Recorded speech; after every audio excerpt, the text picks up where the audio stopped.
ఆకాశవాణి ప్రాంతీయ వార్తలు చదువుతున్నది గద్దె దుర్గారావు. సిద్దిపేట జిల్లా దుబ్బాక ఉప ఎన్నికల పోలింగ్ చురుగ్గా ప్రశాంతంగా కొనసాగుతోంది. ఈ మధ్యాహ్నం వరకు దాదాపు 50% పోలింగ్ నమోదైంది.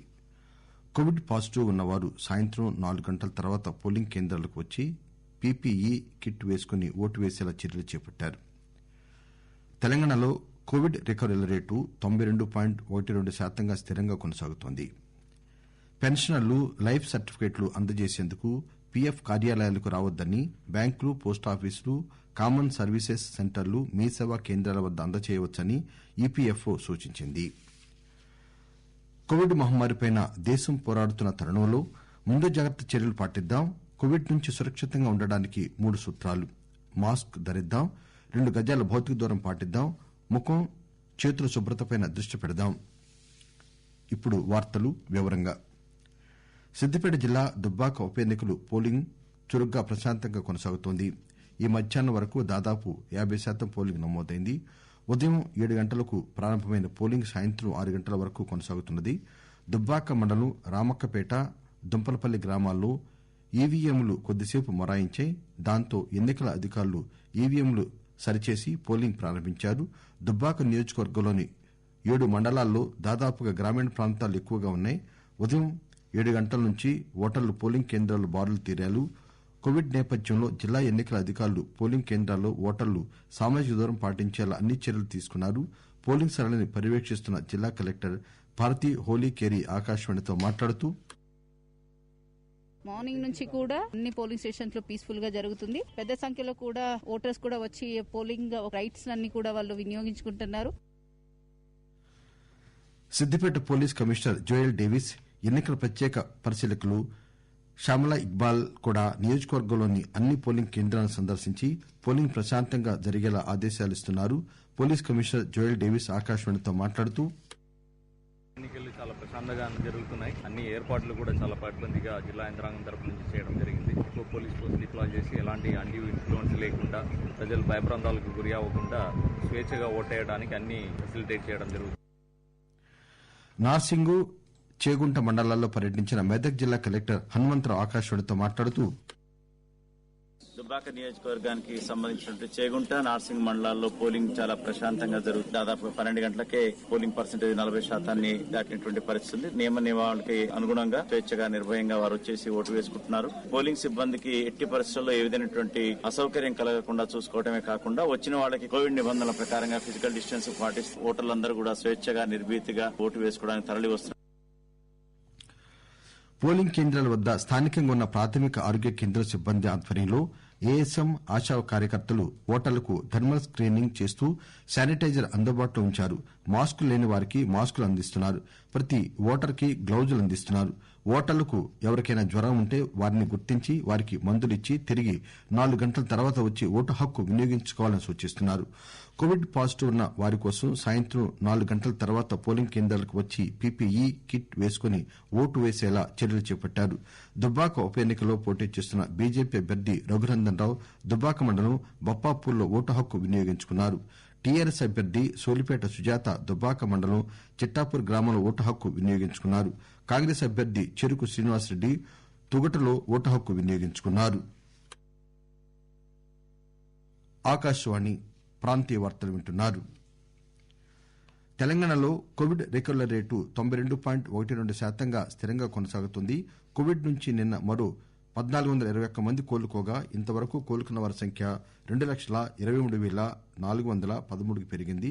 కాగా కొత్తగా గడిచిన 24 గంటల్లో 1,536 మంది కోవిడ్ సోకినట్టు నిర్ధారణ అయింది. దీంతో రాష్టంలో ఇంతవరకు కరోనా వైరస్ సోకిన వారి సంఖ్య 2,42,506కి చేరుకుంది.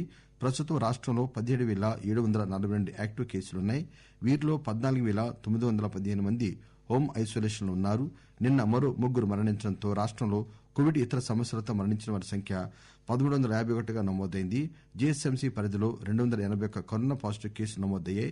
భద్రాద్రి కొత్తగూడెం జిల్లాలో 123, ఖమ్మం జిల్లాలో 97 మందికి కోవిడ్ సోకింది. మేడ్చల్, మల్కాజ్గిరి జిల్లాలో 96 మందికి, రంగారెడ్డి జిల్లాలో 92 మందికి కోవిడ్ నిర్ధారణ అయింది. నల్గొండ 81, కరీంనగర్ 76, వరంగల్ అర్బన్ 49, సూర్యాపేట జిల్లాలో 47 కోవిడ్ కేసులు కొత్తగా నమోదయ్యాయి.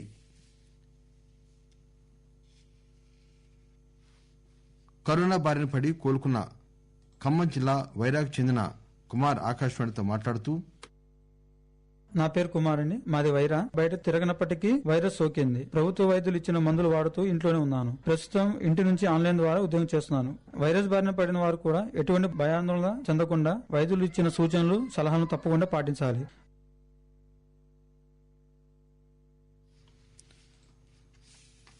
దేశ సమైక్యతకు దోహదపడే ఏక్ భారత్ శ్రేష్ఠ భారత్ కార్యక్రమంపై కరీంనగర్ నెహ్రూ యువ కేంద్ర సూపరింటెండెంట్ రవీందర్ ఆకాశవాణితో మాట్లాడుతూ, తెలంగాణ, హర్యానా యువతకు ఒకరి సంస్కృతిని ఒకరు పరస్పరం తెలుసుకోవడానికి ఎంతో ఉపయుక్తంగా ఉందని అన్నారు.